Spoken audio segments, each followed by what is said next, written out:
Welcome to this latest Leading with Purpose podcast. This is going to be a slightly different podcast, I think, because we're really going to dive into social mobility, but perhaps from an angle that we haven't often looked at, which is access to legal advice and access to the justice system. And today I'm joined by David Haynes, he's CEO of ARAG, and they provide some of that legal insurance, the kind of stuff that you might have ticked a box on or thought for a millisecond when you bought your travel insurance or your home insurance, and then probably got on with the rest of your life. And actually, the reality is, this is a product that potentially is really important for all of us, but from a social mobility perspective, can really be there when people need it to help them keep their life on track. So, David, thanks so much for being part of the podcast today. It's probably just worth talking a little bit about what ARAG does. It's based down in Bristol. It is, correct. And the products that you offer and these services, because actually I think they are important and people tend not to realise they've often got them. Yeah, that's right. So firstly, ARAG Legal Expenses Insurance Company is a legal expense insurer, as it says, often referred to as legal protection. And it provides many benefits, both for businesses and families. We insure millions of families and probably 2 or 3 million businesses. And it provides early access to legal advice and also some practical solutions like legal documents and also legal support if people get into problems. ARAG itself is a German company. It was founded 90 years ago in Düsseldorf. And its mission then is very true today. It's around everybody should be able to assert their legal rights, not just those that can afford it. So it's still a very key message that we still use in the UK here, and the group use it throughout Europe. In the UK, we've been operating for about 20 years. And how many people do you employ down in Bristol? Because I think that's a great base for you to have, but I think you're obviously providing really important opportunities as well for people. Yeah, so we're employing just over 900 people throughout. We're mainly in Bristol. That's our head office. And within that, we've got a big law centre as well. So we've got our own law firm. And then we have an office over near Caerphilly in a place called Bedworth. And we've got around about 160 people there. And they're providing a range of claims, legal advice. And also we've got some lawyers based over there as well. And I think it's fair to say as well that you work with the Bristol Law Centre. So that's part of your legal services and part of what you do. To allow people to access, legal support. But let's come on to the stuff that you're actually offering people and how it helps. I think it's worth just going through that. I think a lot of people will have heard of this, but maybe not be so familiar in practice about how they can use it. Yeah, that's right. So I think you kind of mentioned it in your intro, Justine, that the often legal expenses is less well known. It's often included either as core or as an ancillary part of an insurance product, mostly on the back of motor or household and landlords, and also business insurance. It's typically now offered to those customers, although you can find it sometimes as a kind of core feature where it's just part and parcel of the product that people buy. And if you look at businesses, it provides, as well as the legal advice and legal documents, which are really important because they give people that practical everyday legal advice that helps them resolve problems. It also provides insurance. So it's legal support, representation for things like workplace disputes, contractual problems, pursuing debts and tax investigations. So those are kind of the key things that a business would get.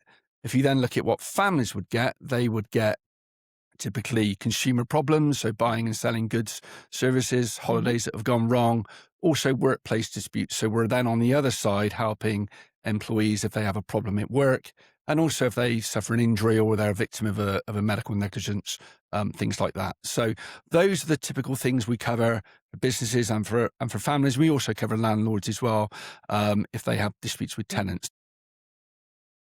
But the key thing that I think we try and promote is access to legal advice is really important at the early stage. Yeah. And what we find is it's almost like a prevention message, isn't it? Exactly. And we liken it a bit like preventive healthcare. Yeah. So if you can access legal advice at that very early stage, then obviously you can resolve those problems. They can stop them from being escalated. And that's really important because what people are actually after is a resolution. You know, they want to get on with their business. They want to get on with their lives. They don't want to be stuck in the rut of having a legal problem stuck there for ages. And give us an example of when somebody might be able to get something sorted out sooner rather than later. What would be that moment maybe in a possible legal case where just that earlier advice really, The really early helps. intervention. Yeah. So I think, if you take an employment problem, I mean, we've got big backlogs in courts and Mhm. tribunals Mhm. that go on.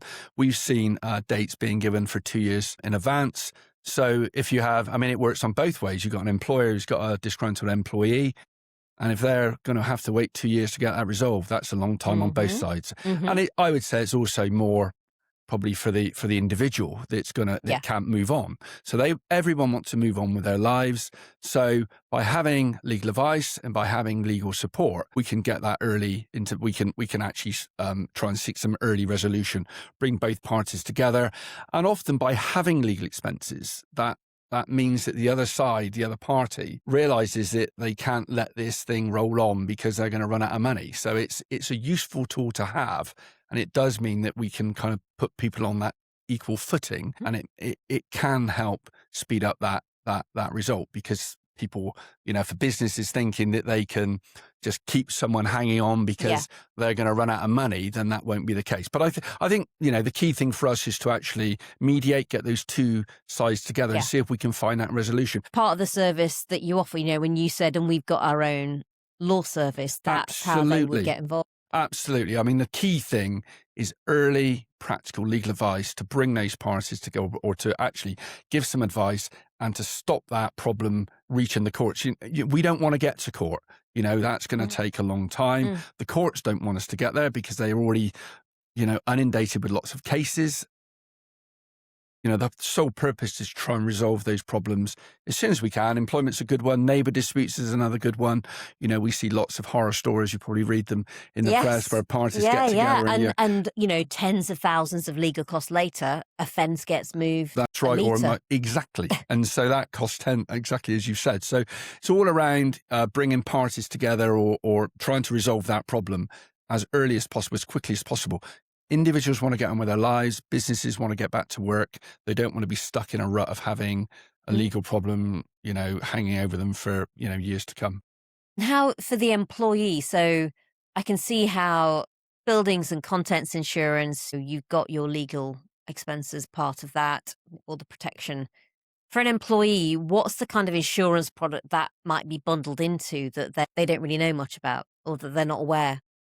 So for the employee, I mean, they will buy their home and contents policy, and they will Mhm. get, within that policy, they will get legal insurance, they will get legal advice. Typically, I would say now most of insurance partners will offer some form of legal Yeah. protection, and I would say, if not everyone, will probably include some access to 24-hour legal Mm. advice.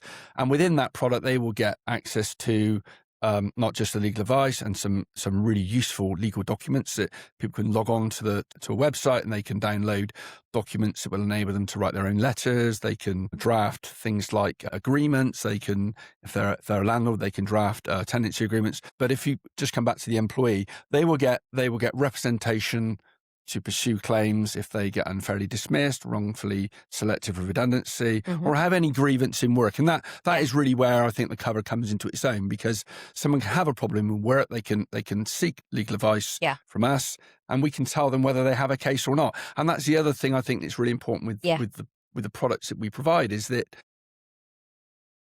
there is a court's test in terms of we will only support Mm. cases that have got good merits, and we can help with that because we can advise people if they've got a good case or not. And people often want to find out, have we got a case? And if they haven't, then we have to tell them. And See, that's part of the resolution, is kind of getting to the end of, can I take this forward or not? And certainly having been an MP for a long time, regularly dealt with cases that were just on the cusp of becoming legal cases. And I think what always struck me was, just something had happened.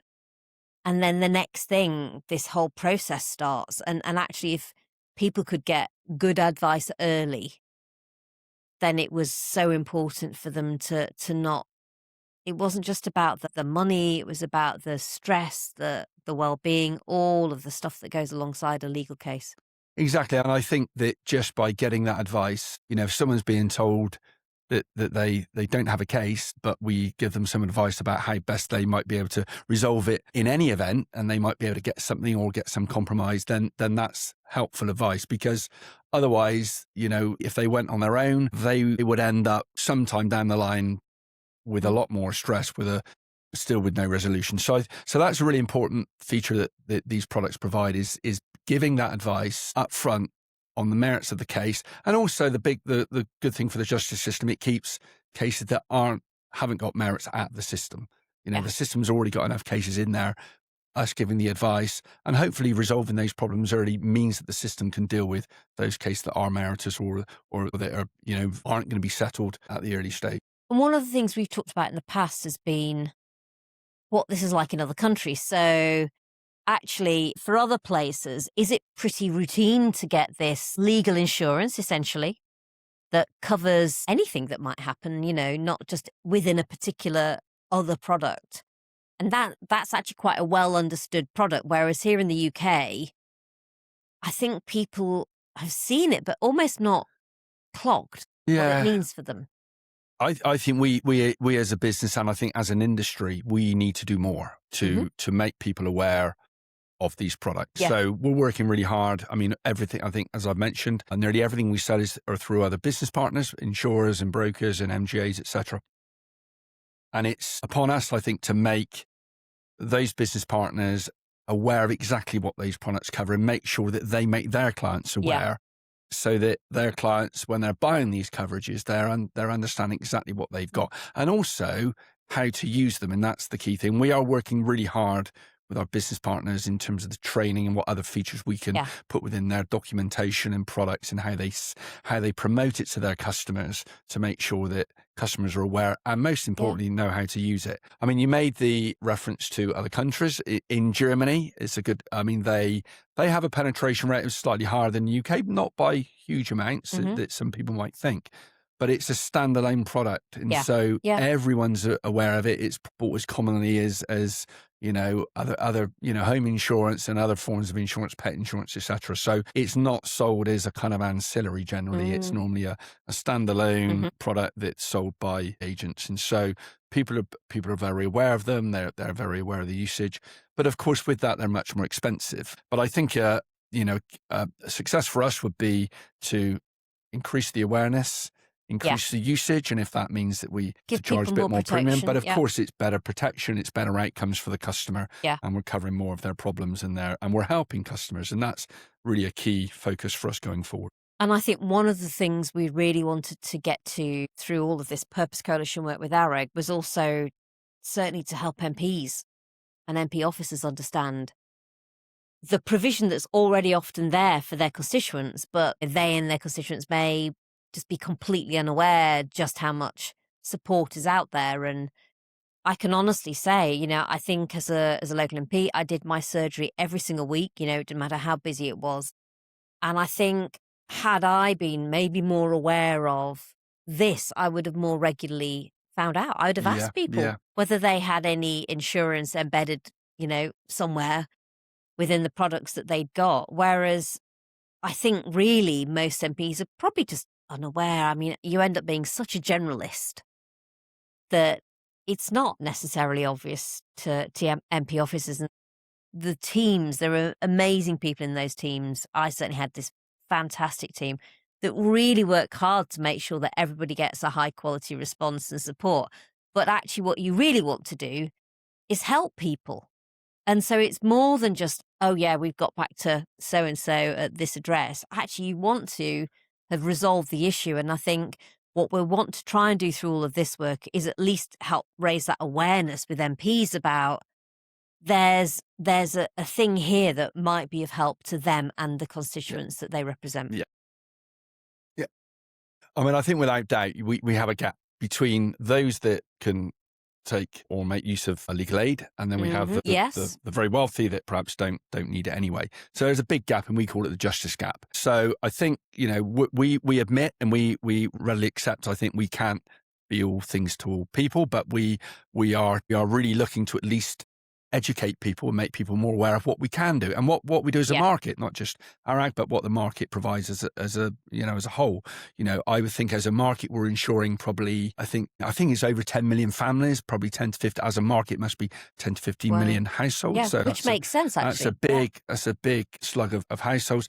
And there's a few million businesses as well that are insured. There's a good likelihood that these constituencies that are coming along to surgeries have got some form of legal, I would say at least some legal advice, and I would say probably more than often some legal expenses to help them as well. Yeah. So I think it's around, and we'd be very happy to help, because sometimes it's not easy to locate where they are. And that's another thing that we're working with our partners, Tell me more about that. What do you mean not easy to locate? I mean, sometimes, I don't know, you're probably the same if you get when you renew your motor and home insurance, you tend to get it as a PDF now or sent through by email. I don't know how often you look at what you're insured for. I definitely know I tick the legal protection box, but I'm not sure I read it when I get it. That's great that you do that. But I think that often the document can be, 40 or 50 pages. Got if you take a household, several sections of insured perils, from all kinds of things, bicycles and out of home, etc. And so there's lots of different sections, and then you go to the back, and then you see legal protection, and then you might have 2 or 3 pages on legal protection, and so often people don't know where that is. They might say, well, I've got legal protection. You've ticked the box, but what have you got then within that? When would I use it? And when can I use it? Where's my legal advice helpline? Where's that number? Get that number, put it in your phone, and so it's really important. So I think, where's the access to my legal documents? Where can I get access to these legal guides that are going to help me if I've got a problem? I want to put a kind of write a letter, and this document centre can help me do that. So I think for us, it's around, we want to try and work more with our partners to say, look, you've got to do a bit more to bring that. If someone's ticking a box or paying you an extra £30 or £40, then at the very least, I think you can do is make that service available and let people know how they can use it. Because, I would challenge you when you go home this evening, see if you can find it. Where is it? Where's the access to the legal advice number? And put that in your phone. So your point is, look, people are doing exactly what I do and many others do. They're opting in to get it, but then actually they're not really being made aware of what it's all about. And I think what was interesting to me talking with ARAG when we've met was there's actually quite a lot of, you talked about helpline, support, advice. There's just online. And it's not about kicking off some formal process. Actually, there's support there that you can just find and use. And it's probably worth telling people a little bit about what is available for them if they're interested. Yeah, and that's right. So, most of what we deal with in legal advice is not that complex, and there's not. I mean, often we do get repetitive callers and we get complex issues, and we will deal with those. But most of what we deal with is pretty straightforward, and it doesn't need legal action. So it's people that are unhappy that they've paid something for a holiday and it hasn't. They're unhappy with it. Yeah. What do I do? Who do I write to? What's my course of action? We wouldn't say at that point, you need to issue proceedings. We would say, right, you need to go through ABTA or whoever, or to these are the first steps. The first steps, and we will guide people through what those steps are and give people that first aid, practical support that they need. So most of what we deal with is around keeping the case out of the courts. We don't want that. And actually, with a court system, as you said, David, that is so stretched, and actually the debates in Parliament now are some really tough decisions around even trial by jury. What is it going to take to speed up access to justice, but at the same time, make sure it's fair. And so this is something that actually out of sight in a way, but really powerfully can be part of the mix in how we maintain access to justice whilst also having our courts available for the most serious cases. And that's exactly where I think we want to go with this, because if we can resolve those disputes quickly, it's great for the customer because they don't want to get embroiled. They can get on with their lives. It keeps those cases out of the court systems. So it means they don't clog it up even more. And the courts and tribunals are there for those cases that can't be resolved. And of course, we're often in those as well. Not every case we deal with can get resolved. And that's where the legal support, legal protection comes in, because we can represent people through those difficult times. But the whole purpose is around that early practical support that can resolve those problems, keep cases out of courts, and give people the resolutions and give them, and that means they're happier with that. They've got their resolution. Yeah. They So stay out of court and, keep lives on track. And I think what I also wanted to talk about in this podcast was just coming back to what we talked about earlier, where you're based in Bristol, and some of the work you do, if you like, with local communities there, but the careers that you've got, because, it's hugely important. And I think when people think about a career maybe in law or they want to help people, they wouldn't instantly think of going into insurance. And yet it absolutely is pivotal for those big moments in life when you might need it. And so I think it's probably worth just touching on just the variety of roles that you have at yeah, ARAG that yeah. people do. Those hundreds of people down in the Bristol office, what do they get up to? Well, I mean, I have to admit, so around about 2 years ago, when ARAG and DAS came together, we merged our businesses. Yeah, just January 2024, and I have to say, I did think sometimes. I saw some of the names of some of these functions, and I actually asked a similar question: what the functions do, but I've been very well educated since then. So yeah, I mean, we offer careers in, for example, in claims. We have a big claims team, well over 100 people in claims, or probably a bit more than that, in our law firm. So the claims people are literally working direct with people who are affected. They are directly to customer get their problems exactly resolved. So I think it's fair to start with those customer facing roles, which are claims. We pick up the phone to claimants, we help claimants out. We try and resolve their problem over the phone. They might have used our legal advice service before. And then what we will do, we'll find them the appropriate law firm. We have our own law firm. Often those cases are suitable for our own law firm, and we seamlessly provide that into our law firm, and then they pick up those cases. So we have a lot of people in claims there dealing directly with our customers. Our legal advice team, we have a big team in legal advice. We're just under 100,000 calls per annum, where we're picking up the phone to people on a range of all kind of legal problems. And it's important. So is that that's the helpline you were talking about, that people can just ring and get some advice? Yes, exactly. So it doesn't have to be something covered by the policy. It can be on any matter. A household, a family can ring up on any personal matter, a business rings up on any business matter. It doesn't have to be something that's typically covered. Then, so we much broader, might have exactly. And often when people do, I mean, we don't cover things like divorce or things like that, but often people might ring up about these things, and we can give them advice and we can help them. So even though we're not providing the representation or the legal expenses for that, we can provide the legal advice, and that's a useful tool. And the broad parameters of, what some of their options are. I think that's often what people where to point people to, and what their options are, and what their legal standing is important. And then we have a big law firm. We have round about 200 people that work in our law firm. And again, we have a range of people that come in and work up through, and we offer apprenticeships within that team. And then we have a lot of people coming in through kind of legal support. We put them through their qualifications, and then they can move up through the firm into those bigger roles. So we have a big team within the law firm, and again, they're dealing directly with our customers. Yeah, and they would be the ones that are either getting prepared to, maybe going to court, where it just gets into that more formal route. Exactly, they're litigating. So typically, when it goes to them, the problem hasn't been resolved. But of course, it doesn't then mean that they will litigate. What they will do is they will try and find the best resolution. Can they mediate? Can they come up with a resolution? And by having just the letter that comes from the law firm that says they're representing whoever it might be, they've got legal expense insurance up to £100,000, that can actually sometimes stimulate some form of better response from the other side. So I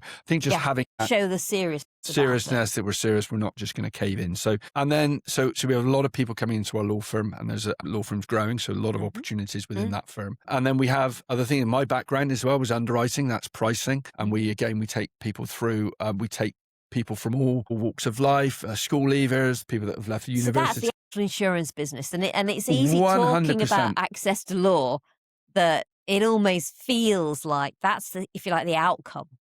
but behind it is an insurance product. So you've got Absolutely. all of the careers in insurance. That's right. So it's easy to I mean, miss. we take even my own career started from school, and I went through, did some qualifications, and then I went through into. Was that something you were interested in, David, or was it someone who said, "Oh, this will be a good start," and you thought, "Well, I don't know, but I'll do it anyway"? How did it I think work? it's probably more the latter. I tell people it was always something I was interested in, but so long ago, I can't really remember that well. But no, I think in, when I started, which was, some time ago, back in mid '80s, insurance was something I think that quite a lot of people went into. In Bristol, there were quite a lot of insurance companies within Bristol at the time. I mean, I guess it's a financial centre as well. Big financial centre, and I think it's and I think it's also it's still a people business. I mean, very much so. There's the relationships that you build up, even through times of COVID, when people were locked on Teams calls or Zoom calls, whatever. I think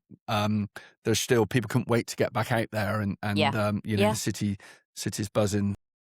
Not Mondays and Fridays always, but certainly lots of insurance people around. People couldn't wait to get back to work. So it's a real people business. So I think, I started in underwriting. We have a team of about 30 people, and we take them from all walks of life. They can be school leavers, they can come from a university, and then we offer them they go through a training process with us. And there's also insurance qualifications that we're really keen to promote people to do that, and that can set their career up quite nicely. And just underwriting, just explain what that means, because it's one of those words that people use and hear. But I'm going to guess most people listening to this will be like, I know that's to do with insurance, but what does it actually mean for people? Very, very briefly, it's the pricing of a risk. It's if a risk comes in, then it's priced with terms applied to it, etc. So we tend to price, because we don't tend to sell the products directly on a standalone. We tend to sell them through insurers and other brokers. So we'll look at the price of that product we sell into our business partners and see the trends of claims and the trends of how much they cost and how frequently they're used, and then we put a price on that. And that whole task is called underwriting. We work with and I won't go on to what we do within our actuarial team, because that takes it to another level. That really gets into the risk, doesn't it? Really turn your podcast off quite quickly, I think. So, but I mean, the underwriting is very much around, individual pricing, looking at how things are, trends of how kind of, and also looking at things that develop in legislation. So emerging risks. So we got the Employment Rights Bill, we've got the Renters Reform. All of those are impacting on how much people will use their legal expenses policy. So we have to build in and take account of that and build that into our price. And essentially, maybe the underwriting or the bit of underwriting is about that. Ultimately, this is about you working out how to price it up so that you can stand behind it. Absolutely. And make sure it's there. Long-term sustainable pricing.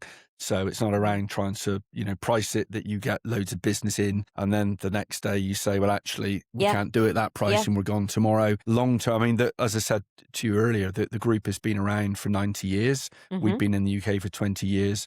ARAG bought DAS, and they were in the market for 50 years, almost at the start of legal expenses in the UK. It started in the mid-70s.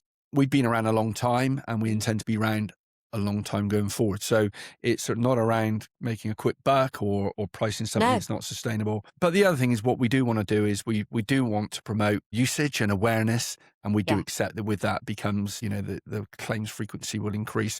But if that means that people are getting more access to justice, then I think that's a good price to pay. And starting to really understand, how the legal system is there for them in a country maybe where there's a lack of trust at times in institutions is a good thing, I think.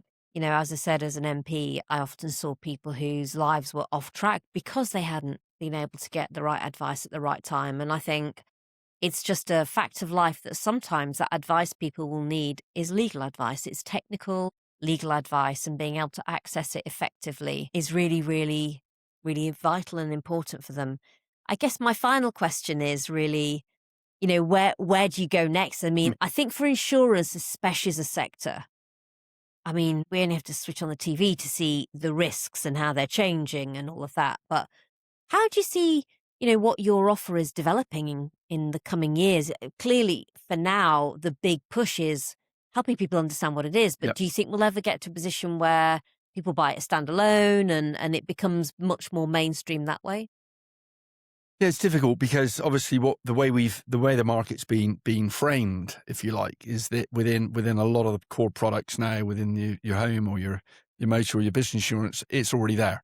So if we were to try and sell a standalone product, you'd be double selling, and Yeah. I think that would be difficult. Yeah, So I yeah, think I I think see. the market's made itself for now. I'm not suggesting that at some point, and we are looking at how we can go into markets that don't buy insurance. So there are a lot of people that don't buy insurance. There are a Yeah. lot of students. There's a lot of other people Yeah, that yeah. don't buy it. So what can we build for them? And that would be and that's something we're really looking at now. How Mm. can we widen, if you like, the distribution to widen access to justice? So that's one area. Affinity groups, associations, employer group, Yeah. EAP programs, those kind of things, Yep. employee assistance programs.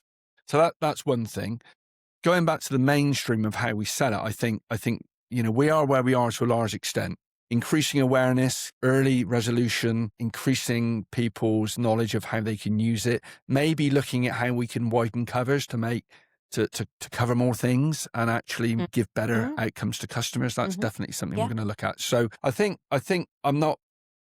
I don't think necessarily in the next few years we will see people coming out with standalone products Yeah. because I think the market's made it as it is at the moment. But I Mhm. think certainly looking at how we can widen it and market to other groups and Yeah. attract other people in Yeah. and give other people these benefits that don't Yeah. currently have access to them at the moment is definitely something we must do. Well, it's been brilliant doing the podcast, David. I've loved it because I just think it's so different to a lot of the other discussions I have, and I also think it's on a topic that's really important but under discussed. For most of us, I think most people feel like access to justice is probably something other people need, when actually it's something we all need to make sure we've got for when we want it and need it. David Haynes, Chief Exec of ARAG UK, thank you very much for coming on the podcast. Thank you. It's been a pleasure, Justine.